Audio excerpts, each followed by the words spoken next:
అందరికీ శనార్థులు ఎట్లున్నారులా అందరు మంచిగా ఉన్నారు కదా. ఇక ఎప్పటి లెక్కన ఇయ్యాల కూడా ఈ రాయమలు ధమాకా దుమ్ముదులిపి వార్తలతోని మీ కాడకు వచ్చింది కాబట్టి వార్తలు పురాగా పొడిచిపోయేదనక చూస్తేనే ఉండ్రి అన్నట్టు ఇలా ఏడి గరం గరం వార్తలు ఏమేమి ఉన్నాయో పురాగా చూడాలి కదా. చూద్దాం పాడ్రి.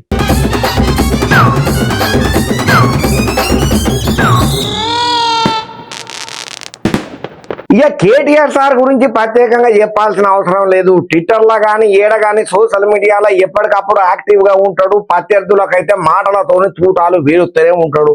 మరి ఇంతకు ఇప్పుడు కేటీఆర్ సార్ అన్న మాట ఏందో పురాగా వార్త ఇప్పుడు ఎందుకు చూద్దాం పాండ్రి.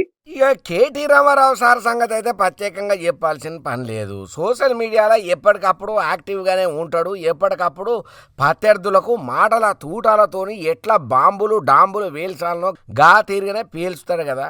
మరి ఉన్నట్టుండి కేటీ రామారావు సార్కు పట్టరాని కోపం వచ్చింది. మరి ఆ కోపం మామూలు ముచ్చట కాదు. ఎట్లాంటి కోపమో ఈ ఒక్క వీడియో చూస్తే మీకు సమజైపోతుంది పురాగా. సబితక్క ఇవాళ కాదు ఇప్పుడే సత్యక్క చెప్పినట్టు సబితక్క రేవంత్ రెడ్డి గారు జెడ్పీటీసీ కాకముందే మంత్రి అయిన సీనియర్ నాయకురాలు. అట్లాంటి సీనియర్ నాయకురాలకి నిన్న మహేశ్వరం నియోజకవర్గంలో ఓడిపోయినమో కుర్చీ మీద కూర్చోబెడతారట. గెలిచిన వాళ్ళని మాత్రం కింద కూర్చోవన్నట. మనం పిచ్చోళ్ళకి వాడు కారు అట్లు ఇస్తుంటే వాడు ఇంకోటి చేస్తుంటే పోజులు కొడుతుంటే మనం చూడాలంట. అక్క ఏమనలే పాపం. కానీ కార్యకర్తలు ఊకుంటారా? ఊకోరు కదా. అరే మా మేడంకి అవమానం జరుగుతుందని లొల్లి పెడితే ఇలా హోంమంత్రిగా పనిచేసిన అక్క మీదికి గింతంత పోలీసు వాళ్ళు ఎగిరిపోయి రెచ్చిపోయి మాట్లాడుతూ ఉన్నాడు. నేను ఇలా పరిగి మాత్రమే కాదు రాష్ట్ర వ్యాప్తంగా ఉండే కలెక్టర్లు ఐఏఎస్ ఐపీఎస్ అధికారులకు నేను ఒక్కటే గుర్తు చేస్తున్నా, గుర్తు పెట్టుకోమని చెప్తా ఉన్నా. ఇలా మీరు పచ్చి అబద్ధాలు ఆడుతూ ఉన్నారు ఐఏఎస్ అధికారులు కూడా. మొన్న ఇక్కడ చూసిన నేను ఖైరతాబాద్లో ఒక ఐఏఎస్ అధికారి ఒక ఐపీఎస్ అధికారి ఇద్దరు చిలక పలుకులు పలుకుతున్నారు. ఏమని 10 ఏళ్లలో ఒక్క రేషన్ కార్డు ఇవ్వలే.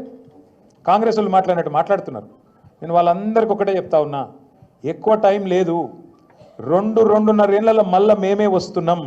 ఎవరెవరో ఎవరైతే ఎగిరెగిరి పడుతుండ్రో ఎవరైతే అతి చేస్తుండ్రో ఎవరైతే రేవంత్ రెడ్డి కంటే ఎక్స్ట్రాలు చేస్తున్నారో వాళ్ళందరికీ నేను ఒకటే మాట చెప్తున్నా.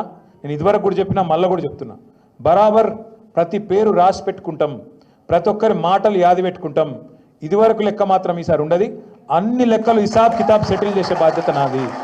చూసిరా సబితా ఇంద్రారెడ్డి మేడంను ఎట్లా అఘోర వరిసిండ్రో ఎట్లా చెప్పాలనో చెప్పకనే చెప్పిండు సారు. ఏదేమైనా లీడర్ అనేటోడు ఈ తీరుగానే ఉండాలి. వాళ్ళ కార్యకర్తలకు ఏమన్నా చిన్న ఆపతి వచ్చినా కూడా వాళ్ళ పార్టీలలో పనిచేసేటోళ్ళకి ఏ చిన్న తక్లీఫ్ కూడా ఎట్లా రియాక్ట్ కావాలనో మన కేటీ రామారావు సార్ను చూసి నేర్చుకోవచ్చు అనుకుని 10 ఒక్కరు తారీఫ్ చేయబట్టిండ్రు. ఇప్పుడు ఈ ముచ్చట ఎరికైన తర్వాత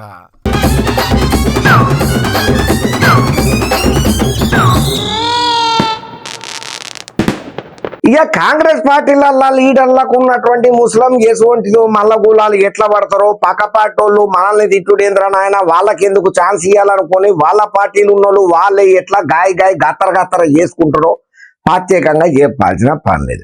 ఇలా మరీ ముఖ్యంగా రేవంత్ సార్ను రాజగోపాల్ సార్ గట్టిగా కౌంటర్లు వేసుకుంటా ఎప్పటికప్పుడు మాటలతో తూటాలు వెళ్తుంటే హైకమాండ్ మాత్రం రాజగోపాల్ సార్ను గట్టిగా కరాఖండ చేసుకుంటా సీరియస్గానే ఉన్నదట. మరి వార్త ఏందో పురాగా చూద్దాం పాండ్రి. ఇక దినాం రేవంత్ రెడ్డి సార్ మీదనే గట్టిగానే ఆరోపణలు చేస్తున్నటువంటి ఎవరైతే ఉన్నారో రాజగోపాల్ రెడ్డి సార్ మీద ఏటు గట్టిగానే పడబోతున్నదట టాకు కాంగ్రెస్ పార్టీలో గుప్పు మరి ఇరబడుతున్న మాట. ఇక ఎవరైతే ఉన్నారో టీపీసీసీ క్రమశిక్షణ committee Rajagopal Reddy sir Revanth Reddy sir మీద అన్న మాటలకు గాను సీరియస్ గా తీసుకొని గట్టిగానే ఆలోచన చేసే పనిలో బిజీగా ఉన్నదట. ఇక ఏ టైంలోనన్నా వేటు పక్క అన్నట్టుగా కూడా గుర్రు మీద ఉన్నదట. మరి ఎందుకు అయ్యా రాజగోపాల్ సార్ మీద ఉన్నట్టుండి కాంగ్రెస్ పార్టీ ఏమన్నా కాచగట్టిందానంటే కాదు. చాలా ఈసీఆర్లల్లా సంబంధం లేకున్నా చూద్దాం రేవంత్ రెడ్డి సార్ను టార్గెట్ చేసుకుంటా ఈయన పదే సోషల్ మీడియా వేదికగా సొంత పార్టీ లీడర్ అయి కూడా పచ్చ పార్టీల లెక్కనే మాటలు మాట్లాడుతున్నాడని చెప్పి మస్తుగారానికి రాబట్టిందట కాంగ్రెస్ హైకమాండ్. ఇక మునుగోడు ఎమ్మెల్యే అయినటువంటి కోమటిరెడ్డి రాజగోపాల్ రెడ్డి సారు అన్న మాటలను పీసీసీ క్రమశిక్షణ కమిటీ తీవ్రమైనటువంటి చర్చలు రచ్చలు గట్టిగానే నడిపిస్తున్నదట. క్రమశిక్షణ committee chairman Mallu Ravi sir Rajagopal Rajagopal Reddy సార్తోని ఫోన్లో మాట్లాడినట్టుగా తెలుస్తున్నది అయ్యా. నువ్వు దినం ఎప్పుడు రేవంతం రెడ్డి సార్ నువ్వు ఎందుకు అట్లా టార్గెటింగ్గా చేసి మాట్లాడుతున్నావు? ఆయన మాటల పట్ల ప్రభుత్వానికి ఏదైనా చెప్పాలని అనుకుంటే పర్సనల్గా నువ్వు ఫోన్ చేయాలి, కానీ సోషల్ మీడియా ఏది కలగా ఎందుకు నువ్వు వీడియోలో నిడుతున్నావు అన్న మాట కూడా గట్టిగానే మాట్లాడిల్లట. నువ్వు ఇట్లా మాట్లాడుతోని పార్టీ బలహీన పడుతుంది తప్ప బలవంతం కాదు, తస్మాత్ జాగ్రత్త. నువ్వు ఎందుకు ఇట్లా మాట్లాడుతున్నావు, ఏమిటి కోసానికి మాట్లాడుతున్నావు, ఒక్కపారి నీకు నువ్వు చెక్ చేసుకో అని చెప్పి కోమటిరెడ్డి వెంకటరెడ్డి సార్కు ఆ పార్టీలో ఉన్నటువంటి కాంగ్రెస్ పెద్దల నుంచి హైకమాండ్ నుంచి వచ్చిన మాట అన్నట.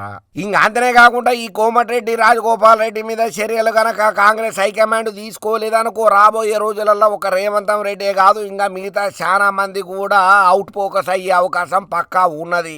అందుకనే తక్షణం ఈయన మీద చర్యలు తీసుకోవాలని కంప్లైంట్లు సుతం బాగానే ఆస్తున్నాయట.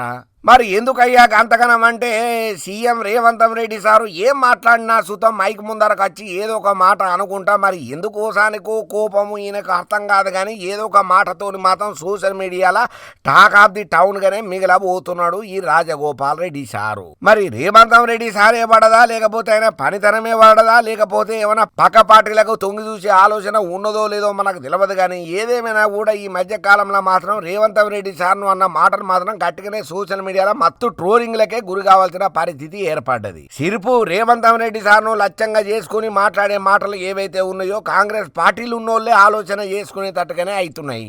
మరి ఇప్పుడున్నటువంటి కాంగ్రెస్ పాలనలలో ఏం ఆలోచన చేస్తారో, ఏం మాట్లాడతారో, మరి రేవంతం రెడ్డి సార్ మీద రాజగోపాల్ రెడ్డి సారు మాట్లాడుతున్న మాటలకు ఎట్లా కాంగ్రెస్ హైకమాండ్ దిశానిర్దేశం చేస్తుందో మనకు మాత్రమే తెలుసు. చూద్దాం.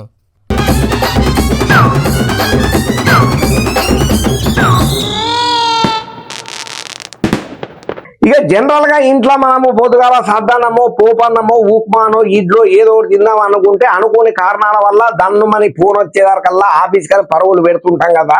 ఇక అట్లా ఉరుకుల పరుగుల ముచ్చట్లల్లా బయట ఏదైనా హోటల్లో అలా తిందామని చూస్తున్నారా?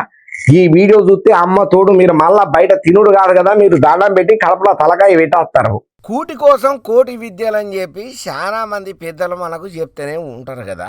అయితే కూటి కోసం కోటి విద్యలు అనే ముచ్చట పక్కన పెడితే కూటి కోసం కాటికి అనే విద్య మాత్రం ఈ అన్న ఒక్కనికే తెలుసు అన్నట్టుగా ప్రస్తుతానికైతే ఈ వీడియో సోషల్ మీడియాలో మస్తు షేక్ చేస్తున్నది.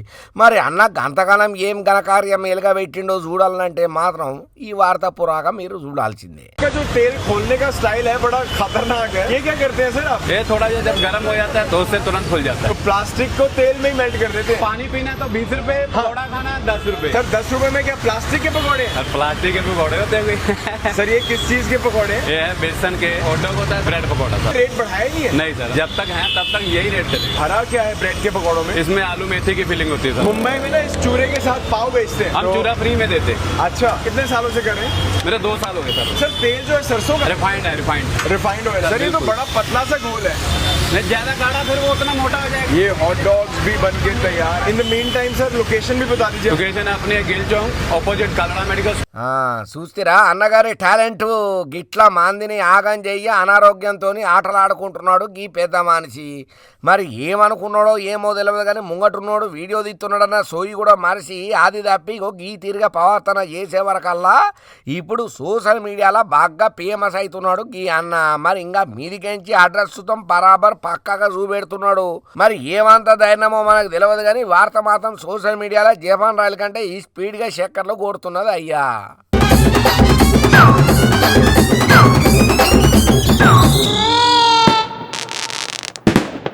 ఇక ఏదేమైనా జగన్ అన్న పేరు మాత్రం దినాము సోషల్ మీడియాలో బాగానే వైరల్ అవుతుంటది. ఈయన కూడా అట్లనే వార్తలలో ఉంటుంటాడు కదా. ఇప్పుడు ఒక వార్త ఏదైతే ఉన్నదో సోషల్ మీడియాను మస్తు షేక్ చేస్తున్నది. ఉన్నట్టుండి జగన్ అన్న ఇట్లా వార్తలకి ఎక్కువ మాత్రం 10 ఒక్కరు ఆహా ఓ అంటుంటే కొంతమంది అని ఎడ్డిచ్చినట్టే మాట్లాడబట్టిను.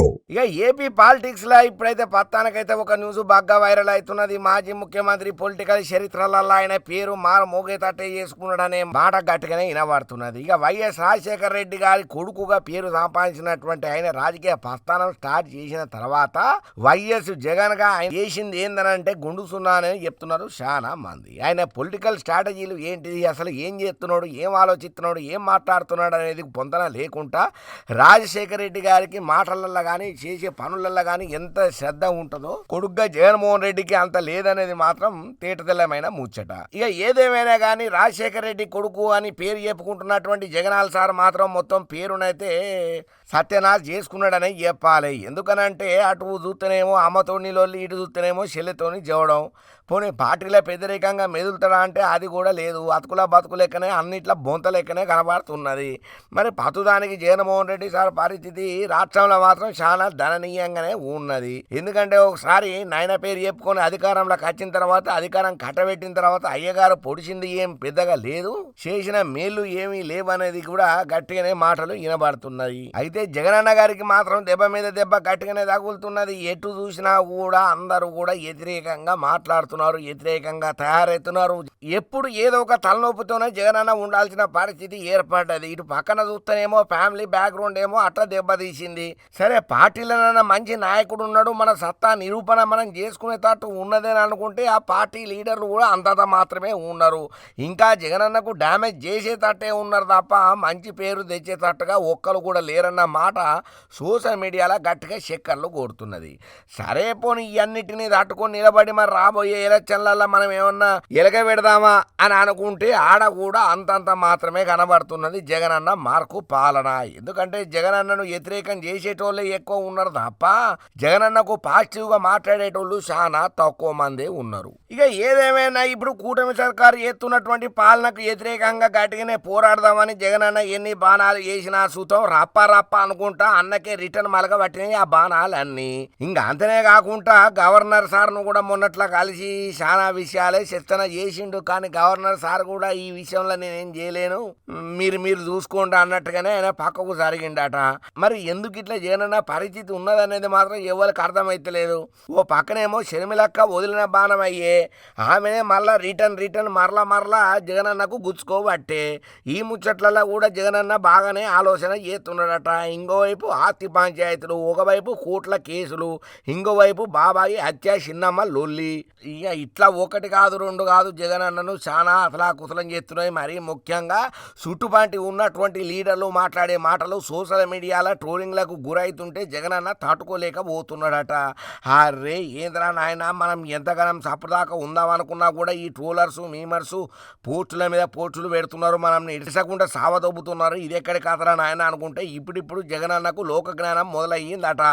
ఎందుకంటే వాళ్ళ వైసీపీ పార్టీలో ఉన్నటువంటి లీడర్లు ఏమేమన్నారని అన్ని చూసుకుంటా ఉంటుంటే అన్నకి ఇప్పుడే అర్థమవుతున్నది, జ్ఞానోదంతా మొలిచింది అన్నట్టుగా కొంత కామెంట్లు గట్టిగానే పెడుతున్నారు. కానీ ఏదేమైనా ప్రస్తుతానికైతే జగనన్నకైతే బ్యాడ్ టైం నడుస్తున్నదనే చెప్పాలి. మరి ఇంత క్లిష్టమైనటువంటి పరిస్థితులకించి జగనన్న ఎట్లా బయటపడతాడో కదా అనే డౌట్ అనుమానాలు మాత్రం బాగా మందిలోనే గట్టిగానే వినబడుతున్న మాటనట.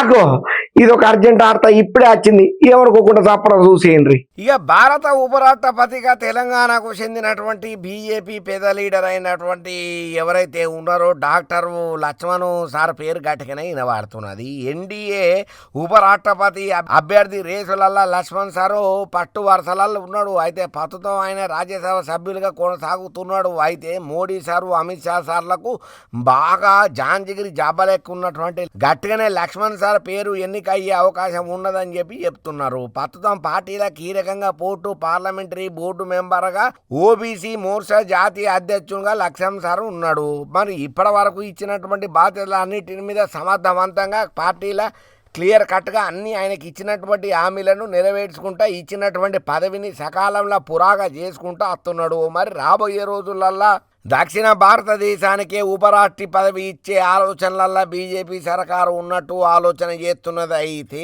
వైస్ ప్రెసిడెంట్ సౌత్ ఇండియాకించి ఎంపిక చేస్తే బీజేపీ జాతీయ అధ్యక్ష పదవి నార్త్కు ఇచ్చే అవకాశం ఉన్నదని ఎరకబడుతున్నాం ముచ్చట.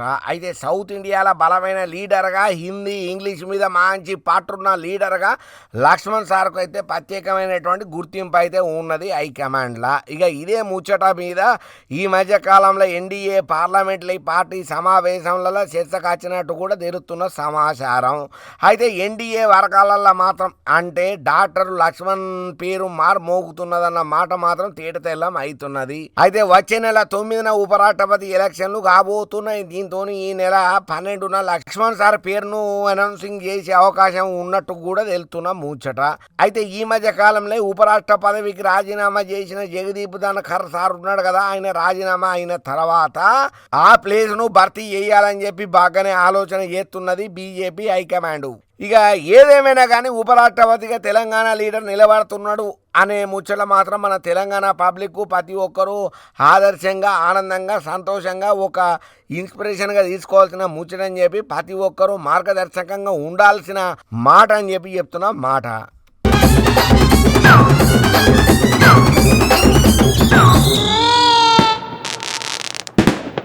అబ్బా మొత్తానికైతే తెచ్చిన కాడికి రాయమల్లు ధమాకా దుముదులు ఆర్తలు పురాగా ఉరుస కొట్టిండు, ఉరిసిపోయేదాకా మీరు సుతం చూసింది కాబట్టి కోటి ఇచ్చిన ఆర్తలు చెప్తున్నాం, తక్కువ టైంలో ఎక్కువ ఆదరణ చేసిన మీకు. సరే ఇంగిన్ని మంచి మంచి ఏడు ధమాకా ఆర్తలతో నేను అత్తనే ఉంటా, మీరు చూస్తూనే ఉంటారు.